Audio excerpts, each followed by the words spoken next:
dear friends, this is Mishad Ali Bordo and welcome back to our lecture number 3. In this lecture, we are covering the present indefinite tense. So, dear friends, here you can see the present indefinite tense and we are covering its definition.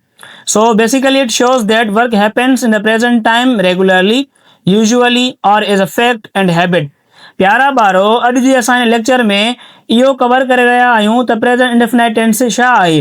पहिरियां असां इन जी definition cover कंदासीं त ही उहो ज़मान आहे जेको ॾेखारे थो त को कमु मौजूदा वक़्त में बाक़ाइदगीअ सां अक्सर या आदत तौर या हक़ीक़त तौर थिए थो। तव्हां हिन में कुझु एलिमेंट्स ॾिसी सघो था जेके इहे मेंशन करनि था त प्रेज़ेंट इंडेफिनाइट्स खे कीअं असां रिकॉग्नाइज़ कयूं। त हिते मां कुझु शयूं मेंशन कयूं आहियां जीअं डेली रूटीन आहे, हैबिट आहे ऐं फैक्ट आहे। हाणे ही 3-4 जेके प्रेज़ेंट इंडेफिनाइट टेंस जा एलिमेंट्स आहिनि हिननि खे तव्हां रिकॉग्नाइज़ करे इहो सम्झी सघो था त असीं प्रेज़ेंट इंडेफिनाइट टेंस पढ़ी रहिया आहियूं। हाणे हिते कुझु एग्ज़ाम्पल्स मां हिननि सां रिलेट कंदुमि त जीअं तव्हां हिते ॾिसी सघो था I go to school every day. हाणे ही जेको आहे उहो डेली रूटीन खे मेंशन करे रहियो आहे। ऐं ॿियो एग्ज़ाम्पल तव्हां ॾिसी सघो था शी रीड्स बुक्स डेली। हाणे ही जेको आहे इहो हिकु हैबिट खे मेंशन करे थो या शो करे थो। ऐं नंबर 3 एग्ज़ाम्पल तव्हां हिते ॾिसी सघो था the sun राइज़िस in the east.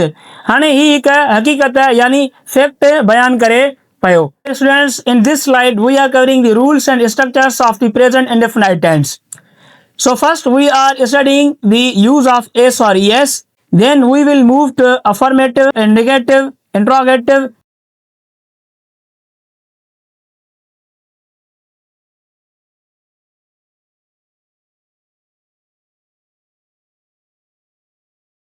and interrogative negative sentences as well. So first we are covering the use of s or es. प्यारा ॿारो एस ऐं es जो इस्तेमालु असां प्रेज़ेंट इंडेफिनाइट जे बयानी जुमलनि में कंदा आहियूं जॾहिं असां वटि subject third person singular pronoun या सिंगुलर नाउन हुजनि। जीअं तव्हां ॾिसी सघो था ही, शी, इट। हाणे इहे जेके आहिनि इहे third person singular pronoun consider थींदा आहिनि ऐं इन्हनि सां गॾु असां जेको वर्ब हूंदो उन सां एस जो इस्तेमालु कंदासीं। जीअं तव्हां हिते ॾिसो था प्ले। हाणे प्ले खे असां चेंज कंदासीं प्लेज़ में। हिते मां हिकिड़ो एग्ज़ाम्पल थो रखां ही प्ले क्रिकेट। हाणे जेको प्ले आहे उन सां गॾु असां एस इस्तेमालु कंदासीं छाजे करे जो सब्जेक्ट हिते ही आहे जेको थर्ड पर्सन सिंगुलर प्रोनाउन आहे। अहिड़ीअ रीति तव्हां ॿिया बि एग्ज़ाम्पल ॾिसी सघो था त रीड खे असां कन्वर्ट कंदासीं रीड्स में, गो खे कंदासीं चेंज गोज़ में, वॉश खे चेंज कंदासीं वॉशिस में, वॉच खे चेंज कंदासीं वॉचिस में ऐं स्टडी खे चेंज कंदासीं स्टडीज़ में, अफर्मेटिव सेंटेंसिस में। सो प्यारा ॿारो असीं हाणे पढ़ंदासीं स्ट्रक्चर्स ऑफ सेंटेंसिस। हाणे पहिरियां असां अफर्मेटिव यानी बयानी जुमलनि जी स्ट्रक्चर पढ़ंदासीं, उन खां पोइ नाकारी यानी नेगेटिव सेंटेंसिस जी स्ट्रक्चर पढ़ंदासीं, पोइ इंट्रोगेटिव ऐं बाद में इंट्रोगेटिव नेगेटिव सेंटेंसिस जी असां स्ट्रक्चर्स कवर कयूं था। सभ खां पहिरियां असां अफर्मेटिव में सब्जेक्ट रखंदासीं, सब्जेक्ट खां पोइ वर्ब जो पहिरियों फॉर्म यानी फर्स्ट फॉर्म ऑफ वर्ब रखंदासीं, उन सां गॾु असां एस ऐं es जो इस्तेमालु कंदासीं अगरि जे subject third person singular noun ऐं सिंगुलर प्रोनाउन आहे। उन खां बाद में असीं ऑब्जेक्ट रखंदासीं। जीअं तव्हां हिते एग्ज़ाम्पल में ॾिसी सघो था ही प्लेज़ क्रिकेट। हाणे ही जेको आहे उहो थर्ड पर्सन सिंगुलर प्रोनाउन आहे त उनजे करे हिते प्ले सां गॾु असां एस जो इज़ाफ़ो कयो आहियूं। अहिड़ीअ रीति तव्हां हेठे सेंटेंस में ॾिसी सघो था दे प्ले क्रिकेट। हाणे दे जेको आहे उहो थर्ड पर्सन त आहे पर प्लूरल आहे, इन जे करे असां इन सां एस ऐं es जो इस्तेमालु न कंदासीं, इहो प्ले ई रहंदो। उन खां बाद में तव्हां हिते ॾिसी सघो था असीं नेगेटिव सेंटेंसिस जी स्ट्रक्चर जेका आहे पढ़ूं पिया।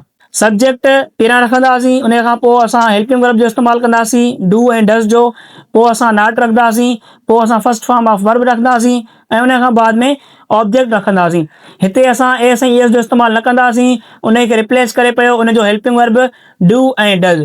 हाणे जेको डू आहे उहो असां आई वी यू दे सां इस्तेमालु कंदासीं ऐं जेको डज़ आहे उहो ही शी इट और नेम सां इस्तेमालु कंदासीं। जहिड़ीअ रीति तव्हां हेठि ॿिनि सेंटेंसिस में ॾिसी सघो था I do not play cricket. हाणे इन जी माना आहे मां रांदि या क्रिकेट न खेॾां थो। हाणे ही जेको आहे उहो नेगेटिव यानी नाकारी जुमिलो आहे, उन में असां आई सां गॾु डू जो इस्तेमालु कयो आहियूं ऐं इहो पाण सां गॾु ए सां ईएस न खणंदो, छाजे करे जो सब्जेक्ट में आहे। अहिड़ी रीति तव्हां हेठि सेंटेंस में ॾिसी सघो था, she does not play cricket. हाणे शी जेको आहे असां हिनखे कंसिडर कंदा आहियूं थर्ड पर्सन सिंगुलर प्रोनाउन, त उहो पाण सां गॾु डज़ हेल्पिंग वर्ब खणंदो ऐं उन खां पोइ नॉट, पोइ प्ले, पोइ क्रिकेट। हाणे हीउ जेको आहे उहो हिकु नाकारी जुमिलो आहे जंहिंखे असां स्ट्रक्चर में बि क्लियर कयोसीं ऐं उन सां गॾु हेल्पिंग वर्ब बि असां तव्हांखे क्लियर करे ॿुधायोसीं। हाणे असां पढ़ंदासीं इंट्रोगेटिव यानी सवाली जुमिला। हाणे सवाली जुमिलनि जी पहिरियां मां हिते स्ट्रक्चर तव्हांखे क्लियर कंदो हलां त सभ खां पहिरियां असां हेल्पिंग वर्ब रखंदासीं, उन खां पोइ सब्जेक्ट रखंदासीं, पोइ फर्स्ट फॉर्म ऑफ वर्ब रखंदासीं ऐं उन खां पोइ ऑब्जेक्ट रखंदासीं ऐं पोइ क्वेश्चन मार्क जो इस्तेमालु कंदासीं। सभ खां पहिरीं असां हिकु जुमिलो हिते ॾिसूं पिया, डू यू प्ले क्रिकेट, छा तव्हां क्रिकेट खेॾो था।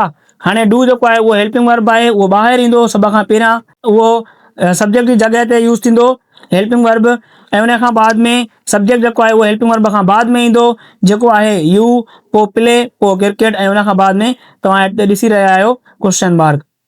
अहिड़ी रीति हिकु ॿियो बि हिते जुमिलो मेंशन थियल आहे, जीअं डज़ ही प्ले क्रिकेट, छा हू रांदि खेॾे थो। तव्हां हितां बि ॾिसी सघो था त डज़ असां ही जे करे इस्तेमालु कयो आहियूं, ही जेको आहे उहो थर्ड पर्सन सिंगुलर प्रोनाउन आहे। अहिड़ी रीति तव्हां इंट्रोगेटिव नेगेटिव सेंटेंसिस जी स्ट्रक्चर ॾिसी सघो था त सभ खां पहिरियां असां हेल्पिंग वर्ब जो इस्तेमालु कंदासीं, पोइ सब्जेक्ट जो इस्तेमालु कंदासीं, पोइ नॉट, पोइ फर्स्ट फॉर्म वर्ब ऐं बाद में असां ऑब्जेक्ट ऐं उन खां पोइ असां क्वेश्चन मार्क यानी सवाल जी निशानी जो इज़ाफ़ो कंदासीं। जहिड़ी रीति तव्हां कुझु जुमिला ॾिसी सघो था, do U not play cricket. हाणे हितां तव्हांखे ज़ाहिर आहे त सभ खां पहिरियां डू जेको आहे हेल्पिंग वर्ब आहे, उन खां पोइ यू सब्जेक्ट आहे, नॉट, प्ले, क्रिकेट, इन खां बाद में इहे पंहिंजी प्लेसिस खे कवर करनि पिया। जहिड़ी रीति असां स्ट्रक्चर क्लियर कईसीं। उन खां बाद में तव्हां ॾिसी सघो था, does she not study English. हाणे डज़ जेका आहे उहा हेल्पिंग वर्ब तौरु इस्तेमालु कयूं पिया ऐं शी जेका आहे उहा सब्जेक्ट आहे ऐं नॉट स्टडी इंग्लिश इहे जेके आहिनि त इन जुमिले जा एस्पेक्ट्स आहिनि। अहिड़ी रीति तव्हां सभई जुमिला ॾिसी सघो था, उहे पंहिंजी स्ट्रक्चर्स खे फॉलो करनि पिया। जीअं मां हिते अलॻि अलॻि स्ट्रक्चर्स तव्हांखे क्लियर कयूं, पहिरियां अफर्मेटिव क्लियर कईसीं ऐं बाद में नेगेटिव, पोइ इंट्रोगेटिव ऐं पोइ interrogative negative. So dear students, I have mentioned here some examples and you have to change them into other forms. So these sentences shows the daily routine, habit and fact as well. 11-12 मां हिते कुझु examples mention कया आहिनि, तव्हांखे तब्दील करणा आहिनि उहे अदर फॉर्म्स में, जीअं नाकारी, सवाली ऐं सवाली नाकारी। तव्हां हिते ॾिसी सघो था, पहिरियों जेको सेंटेंस आहे उहो शो थो करे, we offer prayer 5 times a day। असीं ॾींहं में 5 वक़्त नमाज़ अदा करियूं था।